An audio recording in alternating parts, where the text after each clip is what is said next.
اسی طرح سے ہم ان لوگوں میں سے نہ بنیں جو امت کے معاملات میں بغیر علم کے بولنے والے بنے. یہ بھی ایک بڑا مسئلہ ہے. سیاسی معاملات میں فلاں حاکم نے یہ کرنا چاہیے، ایسا نہیں کرنا چاہیے تھا، دیکھیں اس کے مقابلے میں وہ بادشاہ کتنا صحیح ہے، یہ دیکھو کیسا برا ہے. اس طرح کی باتیں انٹرنیٹ پہ آ کے کرنا، فیس بک پہ، یوٹیوب پہ، اور اسی طرح سے واٹس ایپ پہ چھوٹے چھوٹے اپنے ویڈیو بنا کے ڈالنا، ٹک ٹاک پہ ڈالنا، انسٹاگرام پہ ڈالنا. آپ کو ایسے لوگ آپ عام طور سے ملیں گے جن کی عمریں کم ہوں گی لیکن ان کی باتیں زیادہ ہوں گی.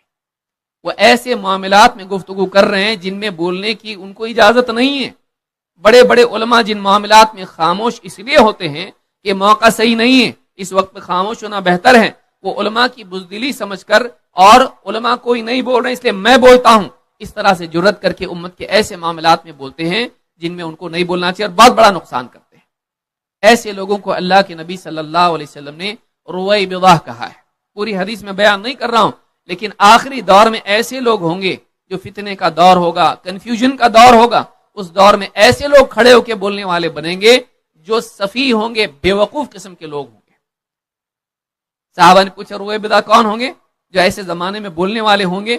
تو آپ نے فرمایا السفیہ یتکلم فی امر العامہ، بے وقوف قسم کا آدمی جس کو کچھ بھی سمجھ نہیں ہوگی لیکن بولنے کا شوق ہوگا، وہ کھڑے ہو کر امت کے مسائل میں بولے گا، ایسے مسائل جس میں عام آدمی کے بولنے کی گنجائش نہیں ہے. تو یہ بھی اس دور کا بہت بڑا مسئلہ ہے. ہم وہ نہ بنیں اور نہ ایسے لوگوں کو سنیں. ہم ایسے لوگوں کو نہیں سنیں جو اس لائق نہیں ہے، جن کے پاس صرف بولنے کی صلاحیت ہے لیکن ان کے پاس گہرا علم نہیں ہے، نہ سیاست کا تجزیہ ہے، نہ قرآن و سنت کا گہرا علم ہے، نہ وہ امت کے واقعی ہمدرد ہیں بلکہ اپنے کو نمایاں کرنے کے شوقین ہیں. وہ چاہتے ہیں کہ لوگ ان کو پہچانیں، وہ چاہتے ہیں کہ لوگ ان کو سبسکرائب کریں، ان کو لائک کریں، ان کے نیچے کمنٹ کریں. ان کی چاہت یہ ہوتی ہے. وہ واقعی امت کے خیر خواہ نہیں ہوتے ہیں. وہ ایسا حل امت کو دیتے ہیں جن سے ان کی جان، مال، عزت اور زندگیاں، ان کا دین بھی برباد ہو جاتا ہے. نہ ہم ان میں سے بنیں، نہ ایسے لوگوں کو ہم سنیں. ہم علماء سے اپنے آپ کو جوڑے رکھیں اور ہم انتظار کریں ہمارے علماء کیا بولتے ہیں. ہم ان کی باتوں کو نقل کرنے والے بنیں، نہ یہ کہ ہم ان پر سبقت لے جا کر کوئی عالم نہیں بول رہا ہے تو میں بول رہا ہوں. ایسا نہ بنے. آدمی کہے کہ دیکھیے اس مسئلے میں ایک بھی عالم نہیں بول رہا ہے، مجبور ہو کے مجھ کو بولنا پڑا، یہ بے وقوف ہے، یہ نادان ہے.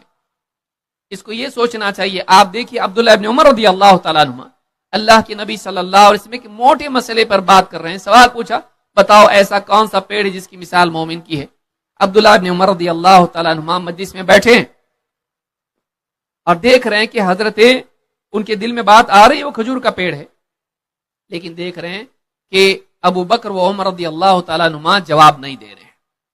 ادب دیکھیے کہ کہا کہ جب یہ دونوں اتنے بڑے بڑے صحابی ہیں، جب یہ خاموش ہیں تو مجھے بھی مناسب نہیں لگا کہ میں بولوں. یہ ادب ہے. علم کے ساتھ ساتھ علم کا ادب ہونا چاہیے کہ اگر کسی مسئلے میں ہمارے بڑے بڑے علماء نہیں بول رہے ہیں، ہم خاموش رہیں، ان کا انتظار کریں. یہ نہیں کہ ان پر سبقت لے جا کر لوگوں میں شہرت پانے کے لیے ہیرو بن جائے کہ بڑے بڑے مسائل میں ہم بولنے والے بنے. یہ بہت ضروری ہے. اسی طرح سے